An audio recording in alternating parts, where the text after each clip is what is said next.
If the most exciting part of having a brand new bow that you built for yourself is shooting it, probably the second most is getting the string on.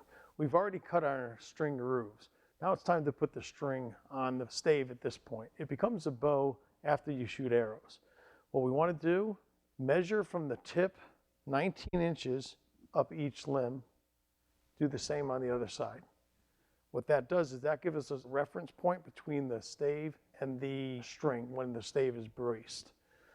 To brace the bow, what we want to do, same as our floor tiller, put the lower limb tip in your shoe, put your hand in the center, and this time we're going to use our index finger and our thumb to guide the string into the grooves as we pull the stave into our hand.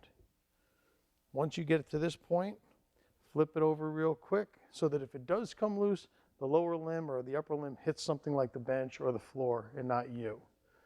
Now I check both limbs. The grooves are definitely deep enough. Now you can safely handle the stave. At this point, we want the string to be about 6.5, 7 inches away from the belly of the stave.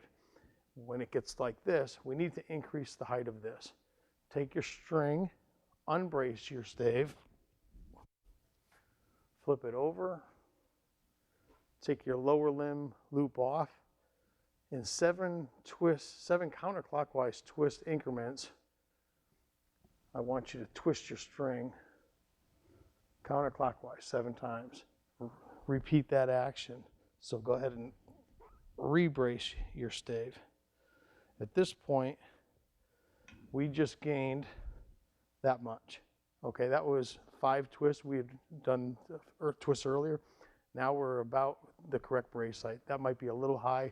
The string is going to stretch, so we're okay. At this point, thinking back to the 19-inch marks, we're going to measure from the 19-inch mark to the string. In this case, it is 6 3/4 inches. We go to our lower limb, we do the same. This is 5, and we're going to call it a 1/2 inch just to make things easy.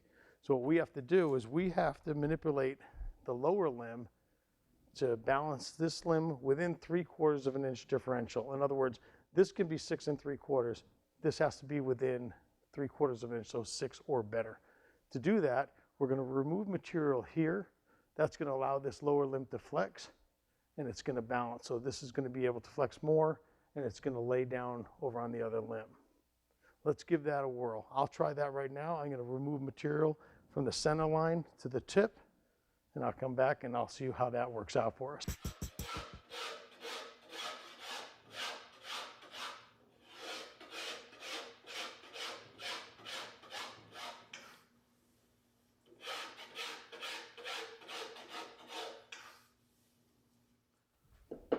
When we first measured and braced the bow, we were off by a little over an inch.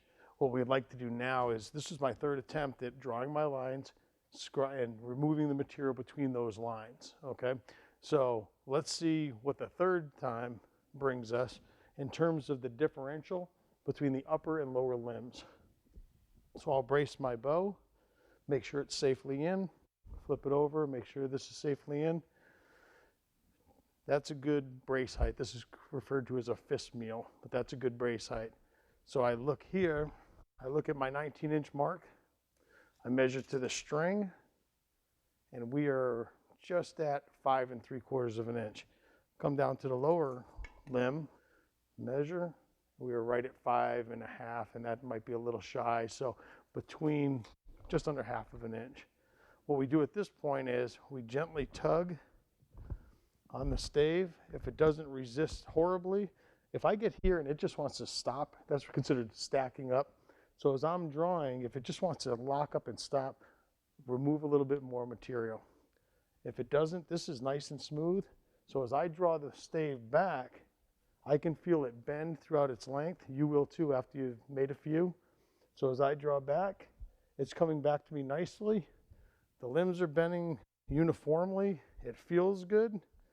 So what I'm going to do, because this feels good where my hand is, I'm going to make a little pencil line.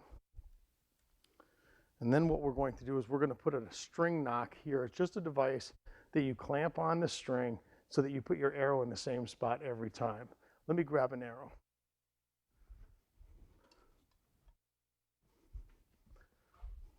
What I do is I put this against my apron, I put the knock on, and I hold it like this.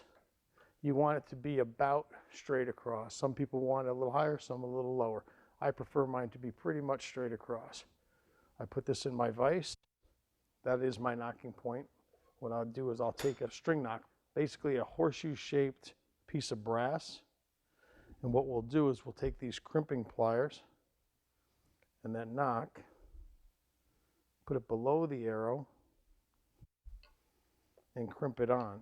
This is just like, you can use a pair of pliers if you don't have this specialized tool. Okay? Now we know that when we go to shoot this bow, we're just going to put this knock, or the arrows above this knocking point every single time. What it does is it offers a bunch of consistency. It should look like that on the string. My hand will be here on the string, and that's just the way we'll be shooting it. This is ready to go.